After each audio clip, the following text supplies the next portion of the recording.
What does it look like to have your worth reflected back to you? Like the optimal way, how would that look or feel or experience on a day-to-day basis? The people I work with are a yes to the same level that I'm a yes. The relationships I have respect me in the same ways that I respect others. Not doing it all and they're doing some. That for sure. Gabrielle Bernstein, a role model for spiritual seekers.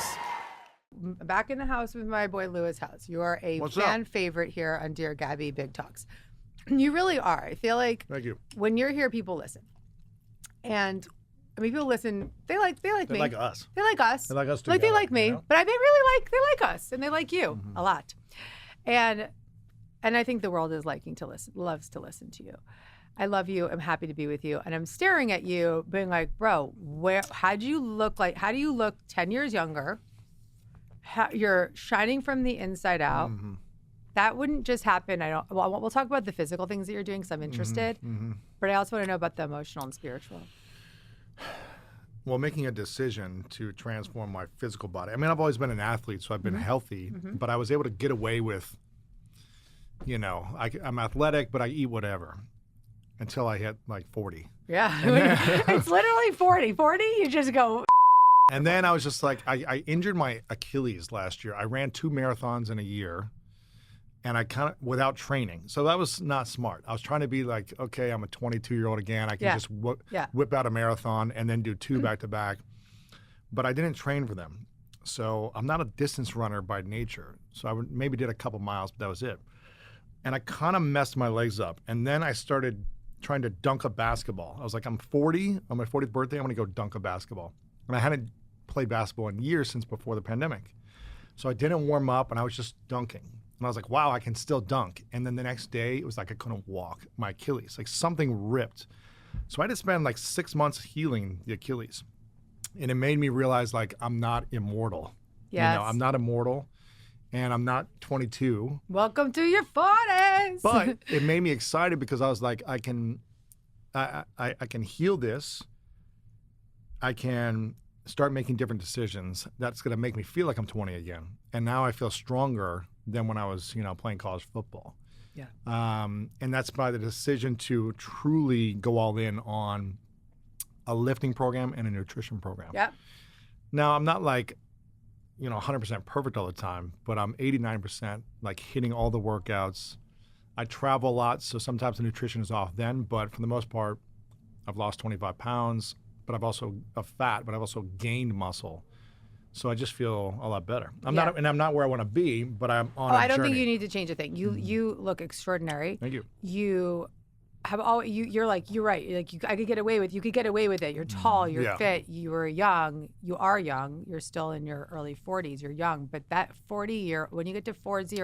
What changed for you when you hit 40? Oh, bro, like your face. You're not 40 yet, though, right? You're like 33, 34? 33, yeah, right? 33. You look 33. Thank you. Yeah. I turned 40. You always look better. I do get look better. better. I do get better. And I'll tell you why. You look better than your photos from the past. Yeah. You're like your book covers. I'm like, I don't know, what is it? You glow more. I will tell you. You look healthier. It's kind of similar. When I started to notice things changing physically, and I was like, oh, especially after having babies, like you guys are lucky. You don't have to do that part. And having 2 pregnancies and IVF and, having all the things that happened to my body a few years ago, I gained weight, lost weight. It was just a lot of ups and downs. I was in a very similar place. I was in a very similar place to you, what you were just saying, where I decided, oh, this is my body. This is my temple for the next 40, 50, 60, 50 years, whatever, maybe 60 years, however far I go. Who knows how far we'll be able to go. And I want to get it to the absolute best place I can get to.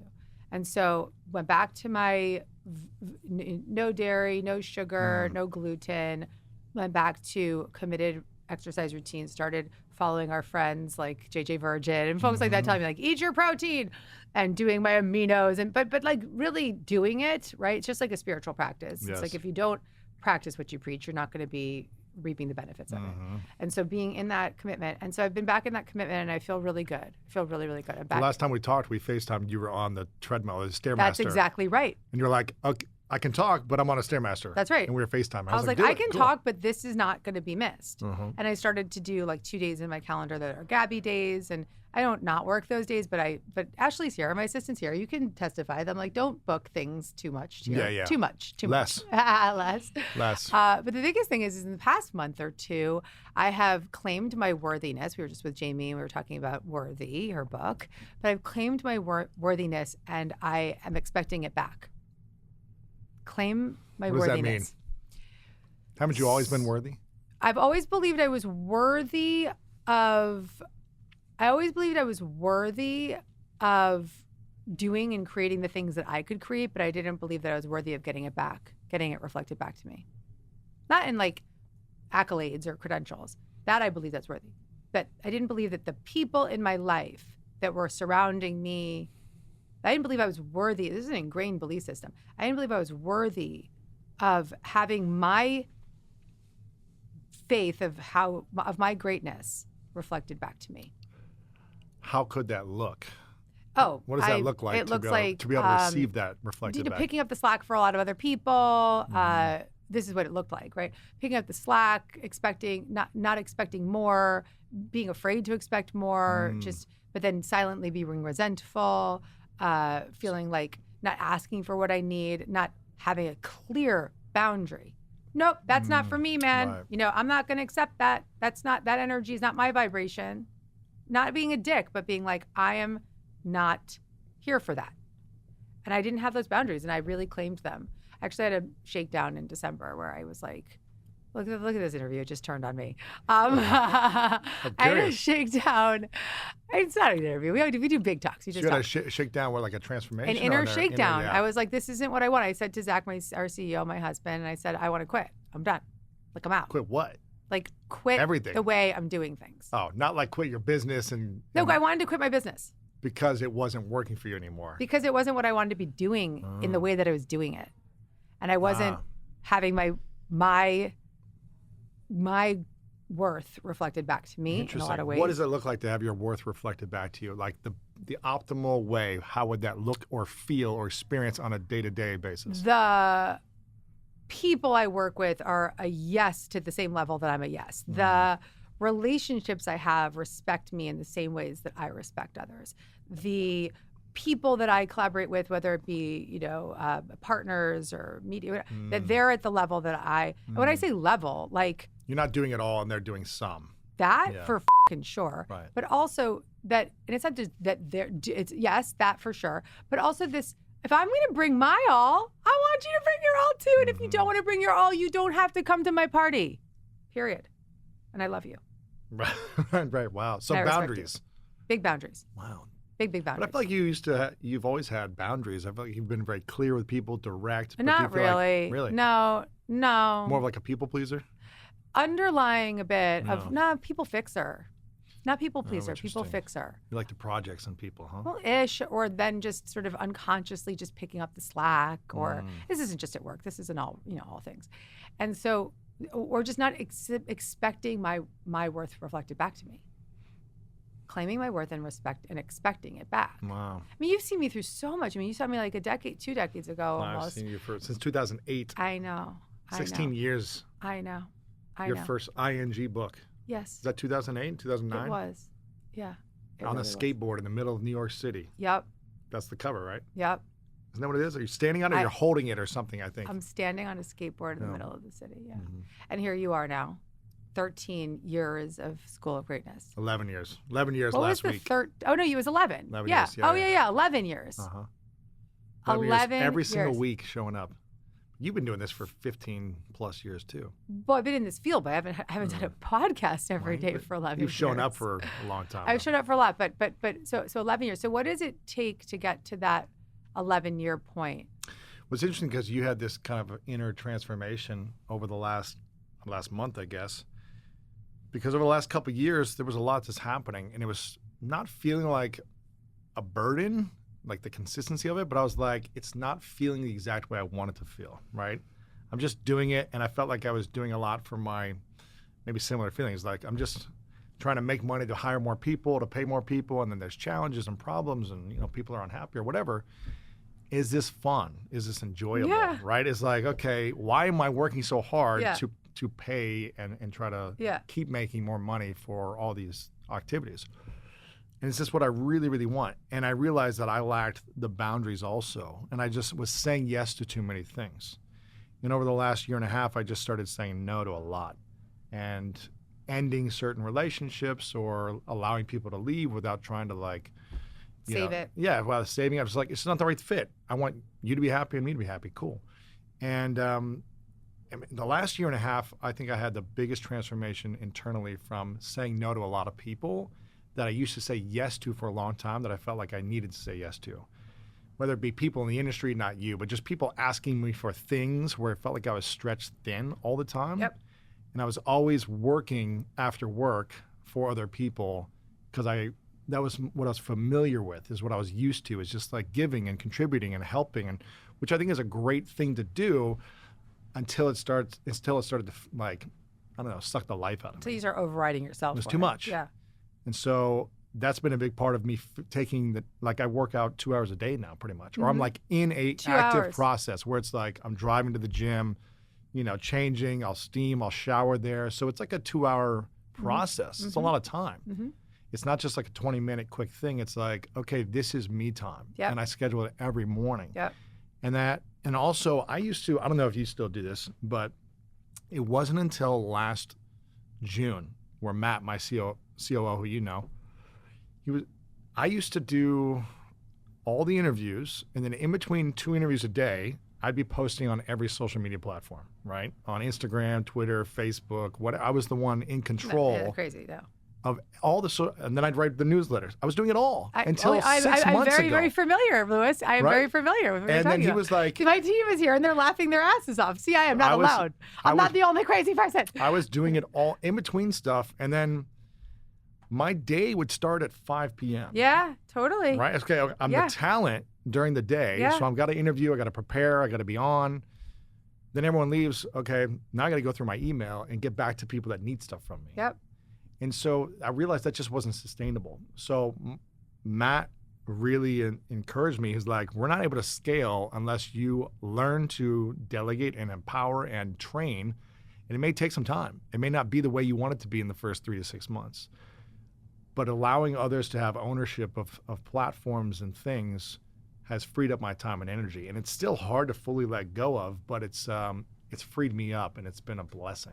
How much do you think, because we have this shared thing that we've both overcome, probably at this stage because we've both done so much personal development work that it was like the switch went off and we're like, oh wait, no, I don't need to do that and I'm going to let it go. But I wonder how much of that overriding ourselves, I mean, I know the answer, but I'm going to ask you, of our overriding ourselves, putting other people first, doing it all ourselves with the belief if I don't do it, nobody else is going to do it. How much of that is tracked for our trauma responses from? It's got to be a lot. Yeah, I mean, it's got to be a lot. Yeah. And the healing journey that I've been on the last 4 years has allowed me to feel more peace and more internal safety. Mm-hmm. Yes, man. And so that's been but again, I had to integrate it through creating boundaries and feeling the tension in the process.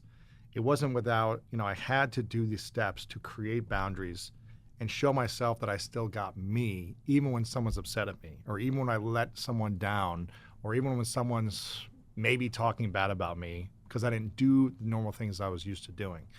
So I had to really feel emotionally safe internally. And also, I think having a peaceful relationship has given me more freedom to do those things and not feel like I need these other intermittent relationships for people to like me or love me or something. So it was like a combination of my own personal love for self and safety and healing, having a harmonious, intimate relationship for the first time where I feel emotionally safe, and it's giving me more energy to then spend time at the gym, do the things I need to do, and also create boundaries knowing I'll be okay. I want to reflect back to you what a privilege it is to witness a man in his work, not work, in your inner work, so devotionally committed to it. I've watched you, I've tracked you, I've been with you side by side, going through a lot of the same undoings. Yeah. And it's such a beautiful thing to witness, the return to self. And from an IFS perspective, internal family systems therapy, you have developed so much self energy, self with a capital S, and that's the internal parent. It's the inner guide. It's the compassion, the connection, the curiosity, the creativity, the courage, those qualities that we have inside of us. You've developed so much self, which is that sense of safety and security inside, that you were able to attract a woman who could reflect that back to you and be and have a fiance that's in that same energy and frequency. Thank you. And it's very unfamiliar to start that. Yeah. Like the start of it, you know? Yeah. But, and at the same time, very, like what's happening for you right now, these sort of like sheddings of these old patterns, it's happening so effortlessly, naturally, because these patterns were really just protection mechanisms. Yes. And I'm just speaking for myself because I've been going through the exact same thing, tracking completely next to you, side by side. But these patterns of like, I got to do it all myself or whatever, these are old stories. But the more self-energy that you develop and the more self-reliance that you develop, meaning self-reliance, meaning that reliance on that internal parent, that presence of truth inside. The more you trust that and you feel safe in that presence, the more effortless it becomes to say, oh, no. Yeah. I'm not gonna do that. I'm not overriding myself. I'm not messing up my gym time. I'm taking care of me. And I'm not gonna put other people first. And I'm, you know. And I've had even just like, thank you for the acknowledgement there. And I've had, you know, even just friends over the last year that I just haven't been as available to, where I used to be like, let's go have dinner, let's go do this, let's go, like I'm available. I've just been less available for just a lot of interactions. It's more like intimate interactions, limited interactions with a few people. I mean, more interactions with a few people as opposed to a lot of interactions with a lot of people. Totally. And that rubs some people the wrong way when I just wasn't available. Or, you know, I'm traveling with my fiance, we're traveling around, whatever, I'm just not in town. And some people were kind of getting upset that I didn't make time for them. But I'm like, here's when I am available and you're not available then either. So it's like we're doing our best, but I'm also just not going to overextend and then be up all night and miss out on the rituals that I want to create for my inner child, right? And it's funny you're saying this now because over these last 4 years, I've had a theme for every year since I really dove into the healing journey of therapy, somatic healing in a deeper way. And I'm not sure if you do this every year, you have a theme, but it sounds like there's something came up in the last month. Becoming. Ooh, I like that. I have a painting that's talking about becoming from Jim Carrey in my home. No way. Yes. That's all about becoming. Yes. I'll send you a photo of it. Anyways, 4 years ago, I guess 3.5 years ago, 4 years ago, when I started the journey, I felt my intention for the year was peace, clarity, and freedom. Yeah. Because I didn't have any of it. I didn't have any peace, I didn't have any clarity, and I didn't feel free in the relationship that I was in or in my life. And I don't know how I was able to create in my life with this energy that was kind of blocking me. So as I started the healing journey, that's what I came to the first session. I said, this is what I want. And I want it by this date. Yeah. Now, it took time to get there. But by the end of that year, I felt peace, I felt clear, and I felt free. And the second year was like, okay, what is it you want to unbox? What's the gift you want to give yourself? You know, and I did a whole meditation process of opening a gift that I'd never received before. I get a little chilly thinking about it. Opening a gift that I'd never received before and seeing what is it that, or the reflection of that gift that I really wanted. And that second year was ultimate courage because I felt like I lacked true ultimate courage. I was courageous in sports and like going after my goals, but like the emotional courage I lacked in certain ways, specifically in intimate relationships. I lacked being able to truly say the things that I needed to say with fear of judgment or shame or guilt or whatever, someone getting upset at me or whatever it was. And so I was like, ultimate courage is what I'm stepping into this year. And, you know, usually when we want that gift, life throws these opportunities. Oh, yeah. Where it's like, you sure you want this? You say yes to the assignment. Yep. Yeah. So right away, it was just like, okay, I've got to be so high integrity with what I want to step into ultimate courage. And by the end of the year, I was like, I have ultimate courage. I am ultimate courage, Yeah. right? It's like in my being. It is. The third year, so last year, the reflection and the gift I wanted to give myself was authentic ownership. Ooh. That's just what came up through therapy and just kind of where the season was progressing. Authentic ownership. So what happened? I bought my first ever home.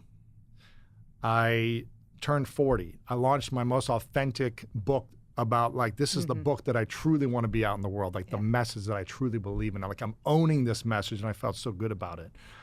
I got engaged. Like I stepped into authentic ownership at the highest level for that year at least.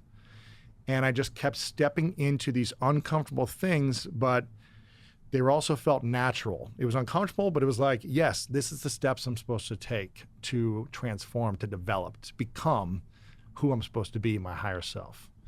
And this year, I still haven't figured out the exact words, but the intention is expansion, like positive expansion and abundance. Positive like- expansion and abundance. It's something I haven't figured out exactly. We're still in the first month of the year, but I've been working it through myself. But it's really around like partnership and positive expansion. Positive expansion's that's really powerful. And I feel like, okay, I've been doing a lot of the emotional work for these last 3 years. And something that you said is I've always done it on my own. Yeah. I've taken it all on my own. You know, I started it on my own. And with my brand, before this, I had another company with a partner that didn't work out. And things were like 50-50, but I always felt like I was doing 90. Yeah, totally. And so I was like, I'm doing this on my own. Why give someone, why work so hard for someone else to make all this money when they're not pulling their weight? Yeah. So I'm just going to own everything 100%, only do everything 100%, unless I'm an affiliate or something. But it's like, if I'm doing a business, it's mine. And that has served me, but it has hurt me in other ways because I haven't been able to find great partners to support me. Okay. So this year is about expanding, but not by doing it all on myself and by building my own team, but by finding other great partners who excel at that thing, me doing what I do best and them doing what they do best. Yes. So it's going to have to learn how to be discerning of the right partners and the right timing and, not forcing things, but that is how I'll be able to expand abundantly through partnership. Abundant expansion through partnership. That's kind of where I'm Okay, feeling. So that's I'm feeling it. These have been the themes. And your theme this year is what? Becoming? Becoming who I am absolutely here to be without any burdens. And who's it meant to be? Who I'm here to be? A creative. I'm here to be a positive force for love in the world. I'm here to not be burdened or bogged down by the minutia, but just be fully in my creative force. And what do you need to let go of to create that? I had to space? let go of patterns and behaviors and all the fixing and doing and create boundaries. The boundaries, big time. Yeah. Clear the space. Expect my worth back to me with everybody that I'm working with, because if I want to work at that level, I need to have everybody with me at that level. I love what you said earlier about, what's your name again? Ashley. Ashley? Yeah. Something I told my, a few people on my team this year was like, I need to have days where I don't have anything on the schedule. Yeah, you have the Lewis day. Yeah, where it's just like allowing ideas to flow, like you being creative. It's like, you can't just pack the schedule every day, just being on. Right. It's got it. That's why like being in the gym is kind of that flow time. You got that going, I get ideas going. But also just like on a Wednesday, like half the day. Or maybe a nothing. Friday. I find Fridays maybe a good Friday, day. yeah. But just some time where you're not doing, and you're being. Yeah. So your dad's here. Yeah. Mm-hmm. He's been yelling at me the whole time. What's he saying? Well, God, he's so fucking proud of you, man. Like, and he's calm. Mm-hmm. He's really calm. And everybody's dad came through today. So here's what he's saying. He's saying that, first of all, he definitely guided you to Martha. Okay? He was like, but he was with you, but there's like this, I don't know what he's saying. He's like, this relationship is a spiritual presence that's meant to be in your life. And he's saying that the safety and security inside is what you've always deserved, my son. He says, you've always deserved that safety and that security inside of you. And that is the greatest learning of your life, is that sense of safety inside. He's saying that the next phase of your development is not about force, it's about freedom. And that it's going to actually be really effortless the more you stay in the conviction of what it is that you're doing here, right? And like the more that you're so fully aligned in what we're talking about right now, right? And that clarity and that intention, he's just clapping his hands and clapping his hands. And he's just bravo, bravo. I almost see him like a dad on the sidelines at the game, kind of, right? Like that's the vision he's giving me of just like pride, like what it would look like to be like that kind of dad.